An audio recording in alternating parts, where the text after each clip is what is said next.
Good morning. Thank you. I'm Natalie Thompson, a member of your parish committee. Happy you're here, whether online or in the sanctuary together here. We're especially glad always to welcome visitors or any relative newcomers. We invite you to get to know us better, and one way being to join us downstairs following the service at coffee hour, our community time. And if you're online, you can remain online also for a community time if people stay on together. Our mission is to build community, search for meaning, deepen our spirituality, and work together to make a better world. If you have any questions about First Parish or Unitarian Universalism, someone from our membership team is always at the welcome table during coffee hour to greet you and answer any questions. And Reverend Lisa and Kate Holland, our Director of Lifespan Education, are also always available and would love to meet you. We're grateful for everyone who participates in the service. Their names are mostly in the order of service. And finally, just remember to silence your cell phones. And now we'll take a minute to say hello and greet one another, including waving at the cameras if you're so inclined.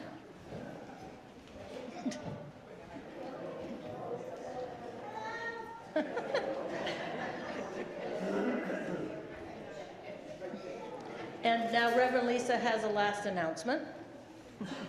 Good morning. I just want to let you know that in honor of the Transgender Day of Remembrance, which is happening this next week, there's an exhibit of photographs by artist-photographer Zoe Perrywood, happens to be my wife, downstairs in the vestry. These are images of transgender and gender-expansive youth taken at Bagley, the Boston Alliance for LGBTQIA+ youth, at their prom, where Zoe was the prom photographer for 12 years. Zoe's biography and artist statement are on the wall as well, and the photographs will be up for just 1 week. We hope that you'll enjoy them. And now we turn our hearts and minds to worship.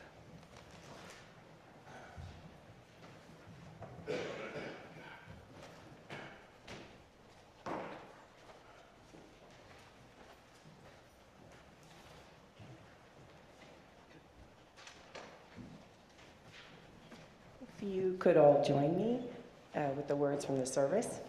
With open minds and loving hearts, we gather to search for meaning, to care for one another, and to work together for a better world. Thanks. We have an additional candle lighting this morning. The Transgender Day of Remembrance is a day every year that honors the memory of transgender and gender-expansive people whose lives were lost in acts of anti-transgender violence. It's held each year on November 20th. As Reverend Lisa lights our transgender candle bearing the pink, white, and blue transgender colors, may its flame remind us of the inherent worth and dignity of each and every person.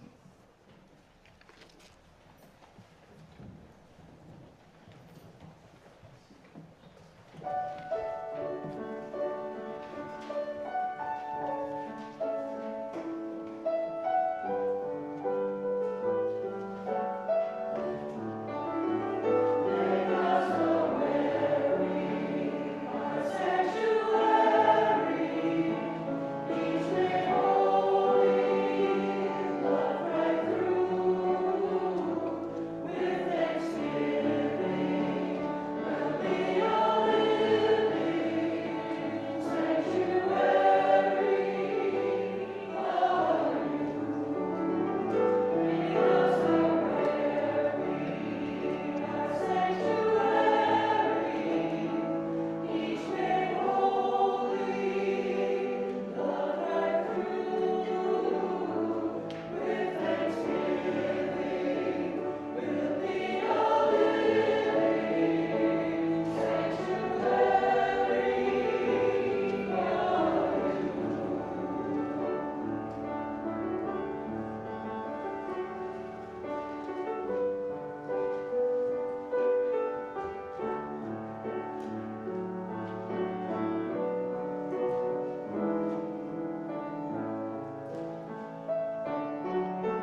Good morning again.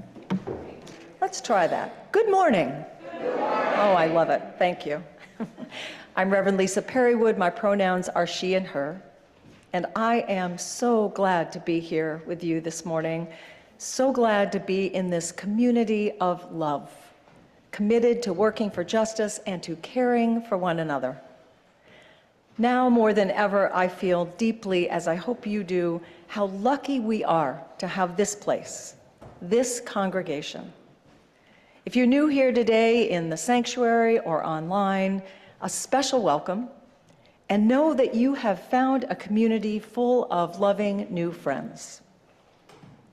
And we need each other, especially today, when the world feels like an even scarier place for many of us than it did just 12 days ago.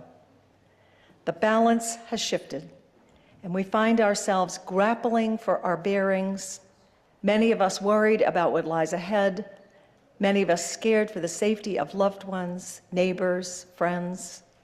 The path ahead is deeply uncertain. But this we know for sure. Love is alive and well right here. And we can lean into the strength and sustenance of this love in hard times. We have love at the center of our values, feeding our spirits and enabling us to feed others. This week, as we prepare to honor those transgender individuals who died by violence in the past year, we hold our trans siblings close. Our love and support will surely be needed in the days to come. Today, we lean into the love we find here as we learn to be even better allies, even in things that may seem small, yet are quite significant, like the pronouns we use. This poem is Thank You, My Allies by Keith Silva, and Silva writes, this was written to invite cis people to do a little work and make using the pronouns people ask you to use, excuse me, a priority. You can make someone's day, you can save people's lives. Here's the poem. When you call me by the name and pronouns I adore, you give me a gentle, warm hug, a hand up, a healing balm, a bright smile in the dark, a heart-opening wink, a bouquet of sunflowers, a yarrow blossom circle of protection, a tender rose of sweetness, years of my life, a burst of energy, the ability to focus, a nourishing sense of safety and belonging, a happy memory, a warm cup of tea. When you call me by the name and the pronouns I adore, you give me wellness, welcome, and home. Dear friends, come into this sacred and beloved space we co-create each week and let us worship together. Our opening hymn, number 1053 in the Teal hymnal, is one of my personal favorites, and I invite you, as you rise, as you are willing and able, to turn and sing the words to each other.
Good morning.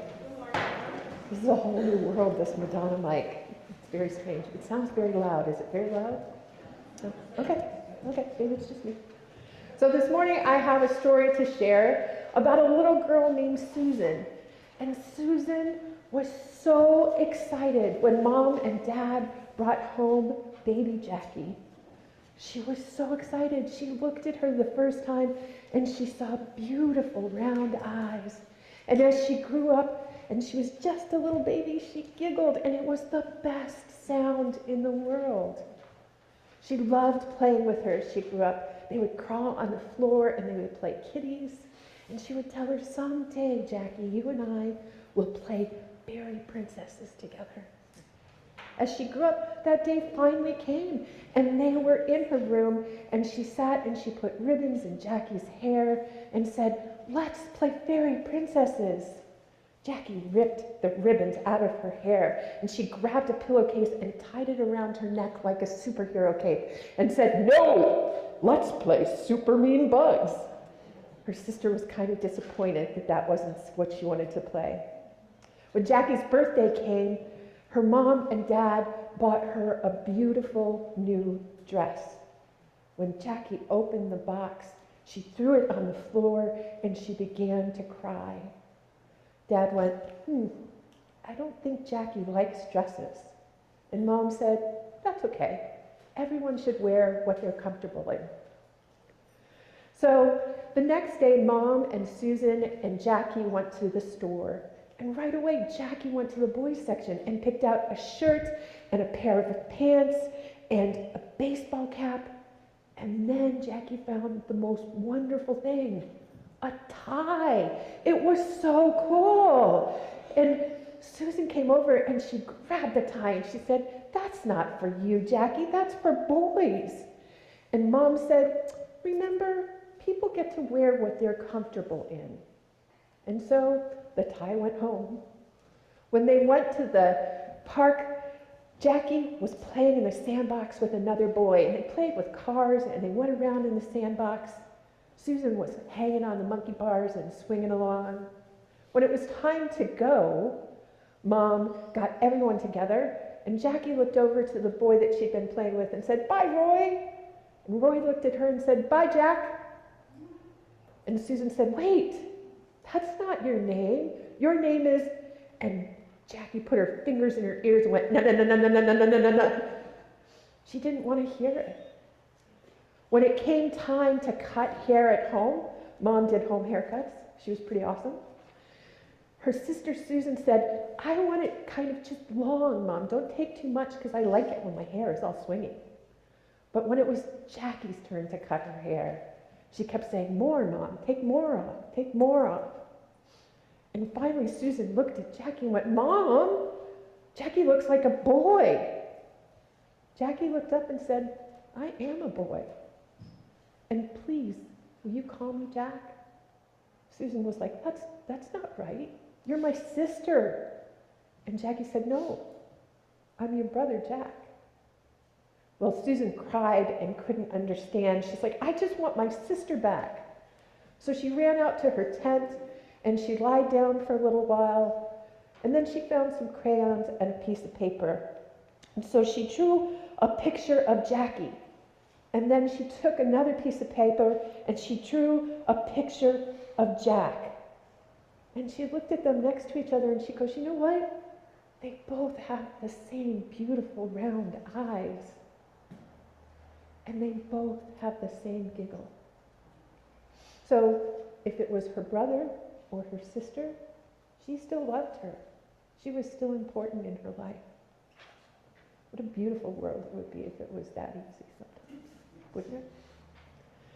So I'm going to invite my friends to come to our seat classes, and you all get to sing Gaudiamus Odie. I got it right this time.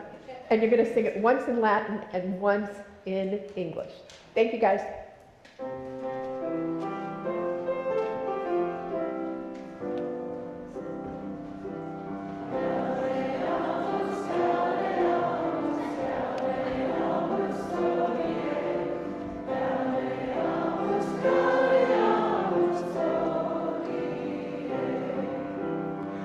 let's be joyful, let's be joyful, let's be joyful every day. Let's be joyful, let's be joyful every day.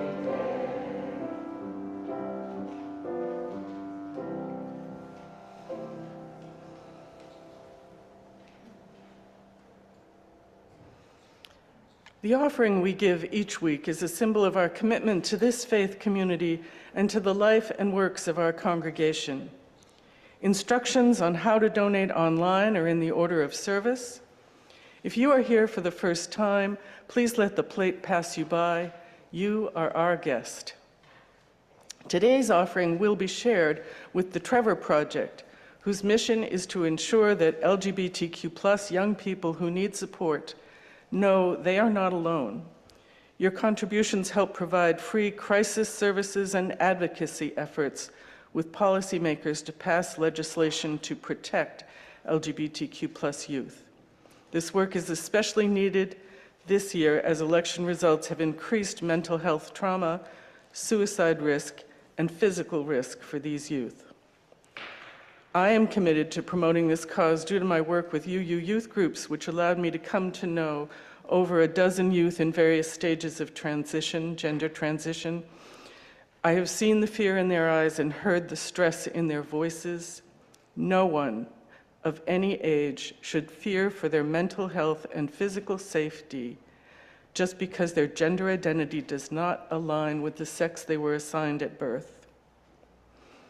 We receive your generosity with gratitude and in appreciation of all that sustains us.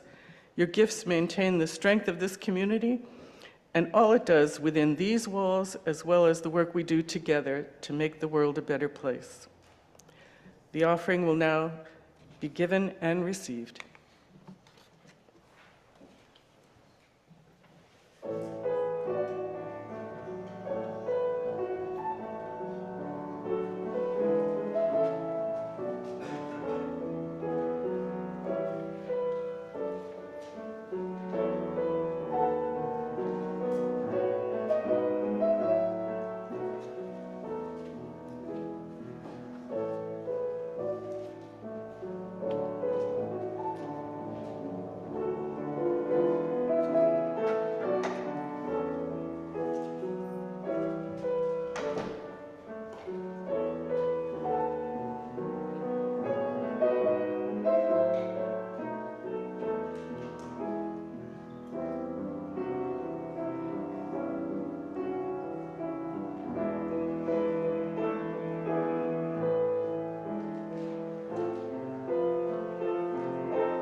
Good morning. I'm Kathy Schmidt. My pronouns are she, her, and I'm a lay minister of this congregation.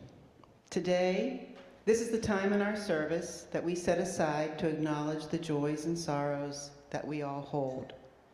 In both our sharing and in our witness, we affirm our covenant to care for one another.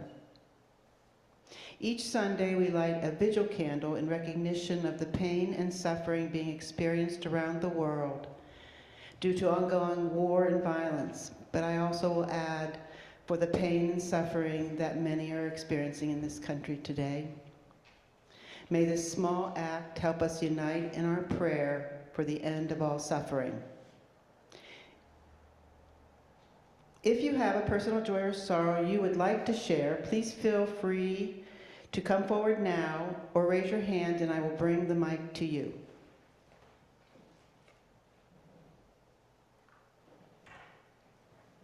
Hearts, those who have spoken, those they have named, and those we hold in silence.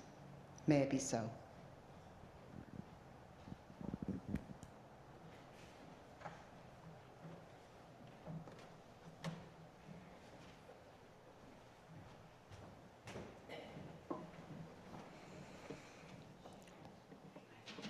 Dear ones, this is a moment when we pause to take stock. We ask ourselves, how well have we loved each other? How well have we welcomed all the differences among us?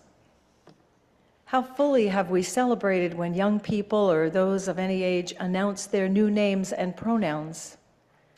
Or shared with us their newly discovered identities, gay, lesbian, bisexual, transgender, gender expansive, and more? How enthusiastically have we welcomed the queer, the questioning, the seekers, the wanderers aloud among us?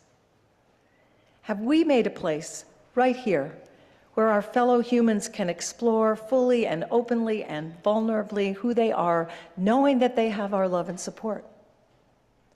Let's take a moment right now to pause for each of us to search our own hearts for those answers.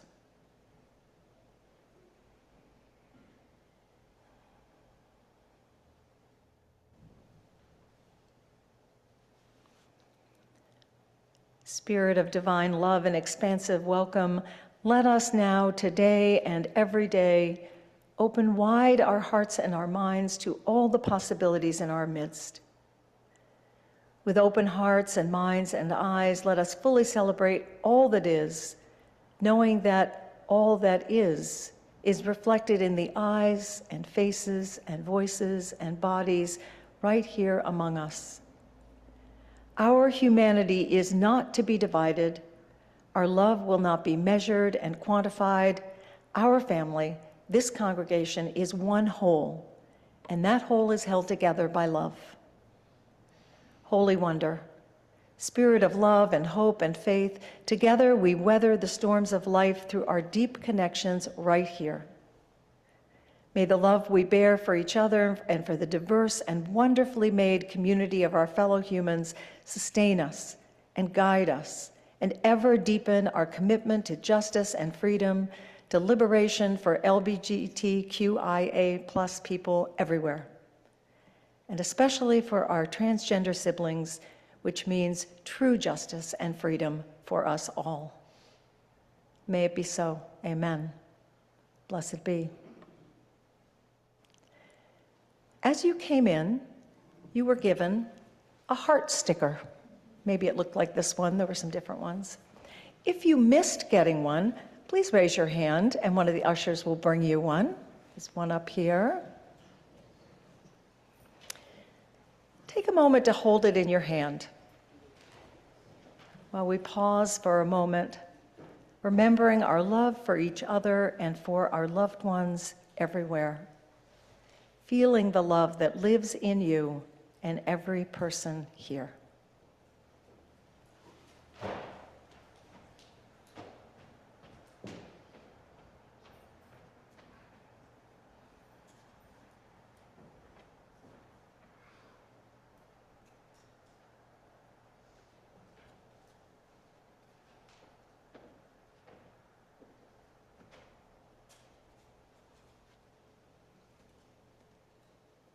Two weeks ago, I gave you each an acorn of hope to sustain you through the coming days. Today, I offer you a tiny, brilliant heart, a heart of love and courage. I invite you now to peel off the sticker, Place it somewhere on your clothing, your bag, your cheek, wherever you like.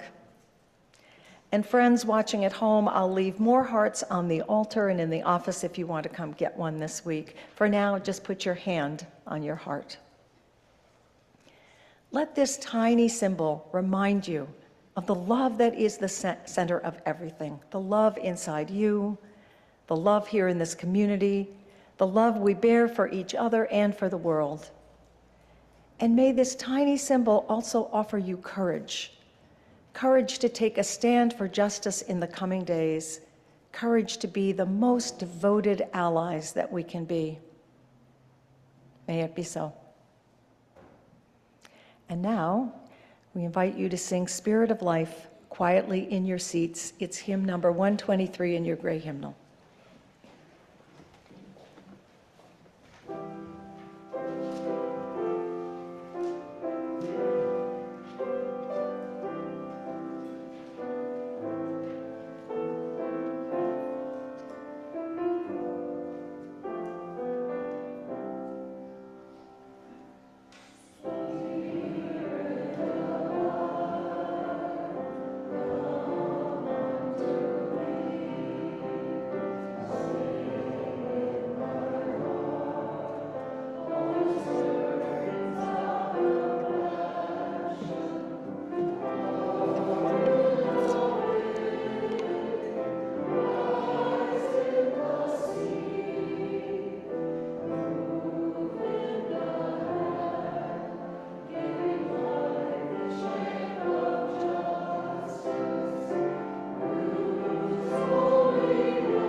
Good morning again. I'm Lynn Kavanaugh, and this morning I read Hoyas Voladoras by Brian Doyle. Let's consider the hummingbird for a long moment. A hummingbird's heart beats 10 times a second. A hummingbird's heart is a lot of the hummingbird. Hoyas Voladoras, flying jewels, the first white explorers in the Americas called them, and the white men had never seen such creatures, for hummingbirds came into the world only in the Americas. Nowhere else in the universe, more than 300 species of them whirring and zooming and nectaring in Hummer time zones 9 times removed from ours. Their hearts hammering faster than we could clearly hear if we pressed our elephantine ears into their infinitesimal hearts. Every creature on Earth has approximately 2 billion heartbeats to spend in a lifetime. You can spend them slowly like a tortoise and live to be 200 years old, or you can spend them fast like a hummingbird and live to be 2 years old. The biggest heart in the world is inside the blue whale. It weighs more than 7 tons. It's as big as a room. It's a small room with 4 chambers. A child could walk around in it head high, bending only to step through the valves. The valves are as big as the swinging doors in a saloon. This house of a heart drives a creature 100 feet long. There are perhaps 10,000 blue whales in the world, living in every ocean on Earth. And of the largest animal who ever lived, we know nearly nothing. But we do know this. The animals with the largest hearts in the world generally travel in pairs, and their penetrating, moaning cries, their piercing, yearning tongue can be heard underwater for miles and miles. Mammals and birds have hearts with 4 chambers. Reptiles and turtles have hearts with 3 chambers. Fish have hearts with 2 chambers. Insects and mollusks have hearts with 1 chamber. Worms have hearts with 1 chamber, although they may have as many as 11 single-chambered hearts.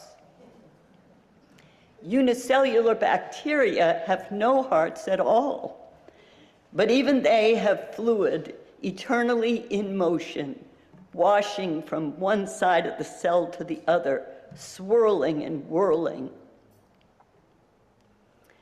No living being is without interior liquid motion. We all churn inside.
That was just beautiful. I knew that I would not get through hearing that without shedding a tear. Thank you. I need you to survive. You know, it is always such a joy to hang the Pride, Progress, and transgender flags in front of the church building, which is what Kate and I did on Friday. And I was so heartened in this past week to have our parish committee reaffirm the public year-round display of these two flags as a proud symbol of our love for all people of all identities, not just on certain days, but all throughout the year. Thank you, parish committee. Thank you, First Parish in Wayland, for being this kind of community, because it matters. It matters. I've lost count now of the number of people who've said to me in the places I've served, what a relief it was to find a church like this. Or, I was so excited to see your rainbow flag and know that I am safe here. Or, thank you for being an out lesbian minister because that gave me the courage to show up in this place. It matters. So thank you again, First Parish, for your love, your support. Sorry, my son calling me in the middle of my sermon. That's what I get for preaching on an iPad, right? Thank you again, First Parish, for your love, your support, your courage in the face of anger and hatred, your willingness to stand up now and in the future and be counted by the LGBTQIA+ community in what we anticipate will be some very challenging times ahead. I'm deeply grateful. And I'm also not surprised because we are the people who have decided to put love at the center of our values. We have decided on love, and we say it every week in our covenant with open minds and loving hearts. We gather to search for meaning, to care for one another, and to work together for a better world. There it is, every week. Love at the center of it all. Our hearts, like hearts of all sizes, from the tiny hummingbird to the giant blue whale, beating as one. No living being is without interior liquid motion, Brian Doyle tells us. We all churn inside. My dear friends, these last 2 weeks have been hard. And if you're like me, you may have felt numb at first, and then very quickly the grief came. And many of us are still grieving, and that's okay. It's important to grieve, to mourn the loss of what we believed, who we hoped we were as a country, who we thought our friends and neighbors were. For many of us, it feels like a breach of trust, a rejection of all that we thought was good and noble about our country, about our democracy. So much is shattered, and we need to make space for that grief. Allowing our grief moves us toward healing, and we will all need to heal before we can move into action. Many of us, as I said 2 weeks ago, was it just 2 weeks ago? Many of us, maybe even most of us here, will not be directly impacted by the wave of cruelty, of retribution and hatred that seems poised to be unleashed in our beloved country over the coming months and years. We will be insulated by wealth and privilege. That is our reality. But many of those we love, we've already heard, family members, neighbors, friends, helpers, and co-workers will not have that luxury. Right now, those without citizenship, without documentation, are terrified of what will happen to their families, to their lives. Many people of color are fearful of the repeal of painfully and finally won civil rights. Women of childbearing age fear for their lives due to a pregnancy that may go wrong. Educators are worrying about their freedom to teach values and lessons, even books that are inclusive and provide positive models, necessary models for young people. Encouragement for them to live their lives honestly and openly. and those who identify on the LGBTQIA+ spectrum, lesbian, gay, bisexual, queer, questioning, and most especially our transgender siblings, are terrified by the possible rolling back of decades of hard-fought rights to love who they choose, to receive the health care they need and deserve, to express their identity as they wish, to be fully and joyfully themselves wherever they go in this country. I lost my place. Sorry. These days feel very hard. And here we are, a community with so much love to give, such a broad, even radical welcome, a community so full of heart. And if you're wondering, what can we do? What do we have to offer?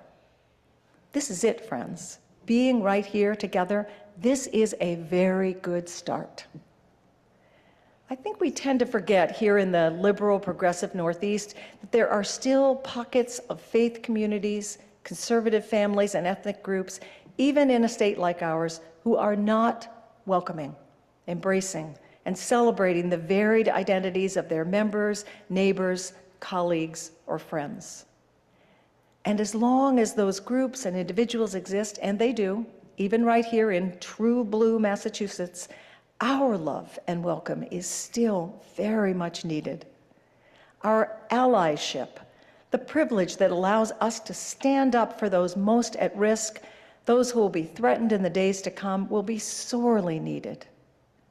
It's so critically important right now to have times when we fully and wholeheartedly celebrate all of our multifaceted queer family and more. And please, please don't ever think that it no longer matters, that your presence is not needed, that you're not wanted on days like Pride or National Coming Out Day or the Transgender Day of Remembrance. You are needed. Your presence is wanted. Your love, your welcoming embrace is exactly what is wanted and desperately needed right now. Your witness is significant. Your love is important. It is nothing less than life-saving. And that's what it means to be an ally, to show up right here, right now, even if we're not sure we belong, that we're wanted or needed, because love like ours that's at the center right here, love shows up. We're more than a community, we're a family. And family shows up for each other, no matter what. I've been thinking about families this week because that's often the hardest place for us to show up or to come out. And I remembered learning about the secret life of my second cousin, Cam Lyman. It's a long story, I'll try to make it brief. Cam's mother, Meg, was like a sister to my grandpa. He was an only child. She was his only sister. They were very close. We always spent Christmas Eve with Cam's family at their house in Westwood, Massachusetts. Cam was very striking, always wearing riding gear as if just off horseback, jodhpurs, riding boots, white tailored shirt, hair pulled back in a tight ponytail. And Cam had dogs, lots of dogs, show dogs that were always around the house. Cam, whose birth name I'm refraining from saying, was identified as female at birth. Yet somehow, even at a young age, I knew Cam was different. And I also knew, without asking, not to ask the adults any difficult questions. I learned years later that Cam came out in his 40s after his father died and began to live openly as a man. Cam left behind his dead name, the name given at birth, and apparently also left his family, my family, behind too. He raised and bred Clumber Spaniels and Bernese Mountain Dogs, showing them professionally in state and national dog shows. But Cam's personal life and death were mysterious. He lived as a recluse, disappeared in 1987 at age 54, and was declared dead in 1995.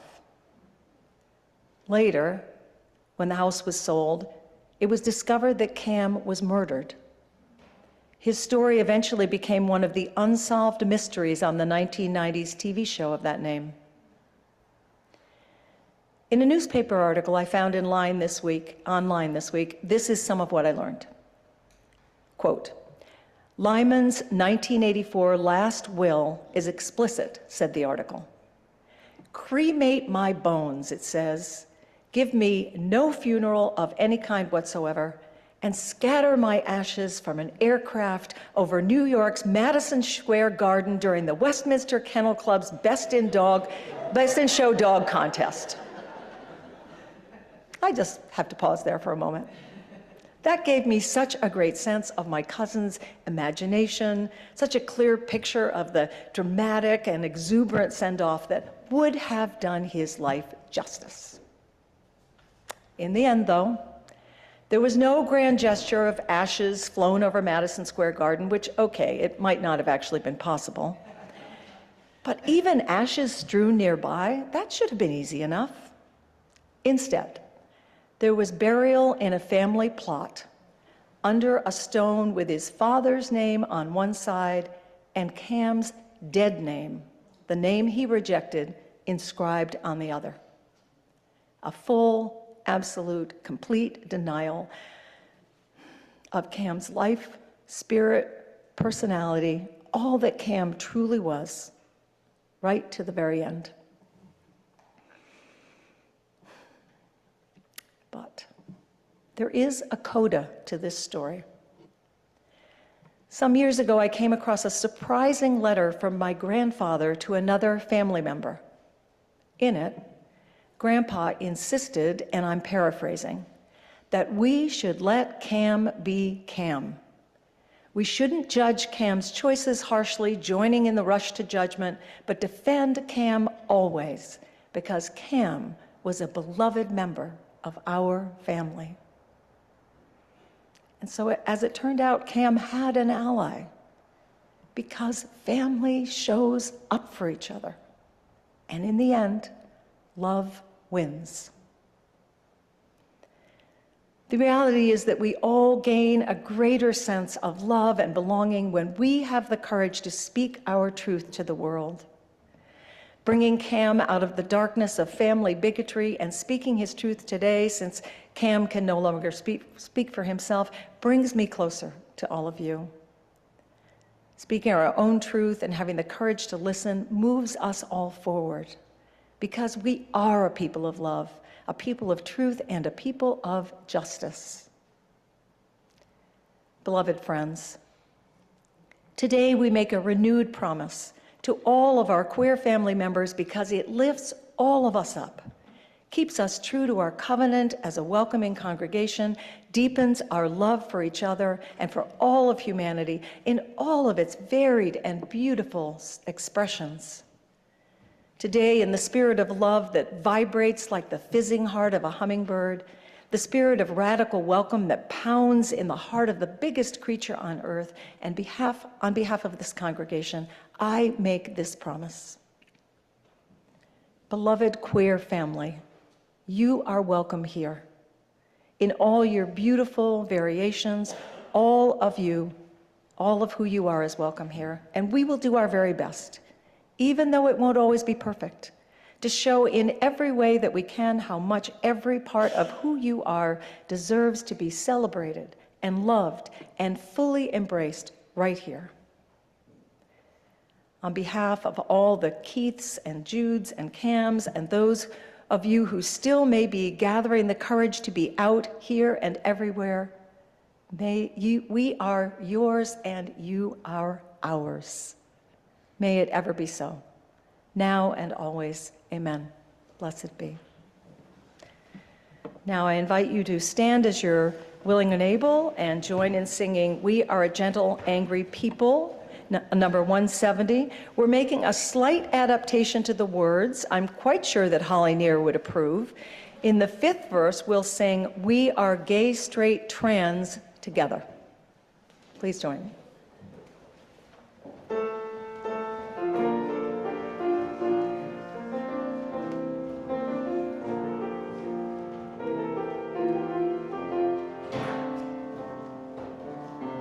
We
I need you, you need me.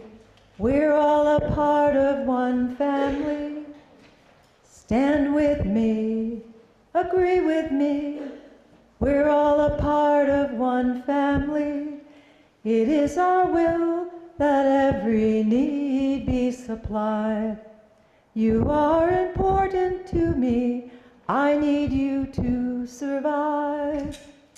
You are important to me. I need you to survive. Beloved friends, take all the love and connection we have shared here this morning out into the world. Be a blessing to all those you meet, and may you yourselves be blessed. Amen.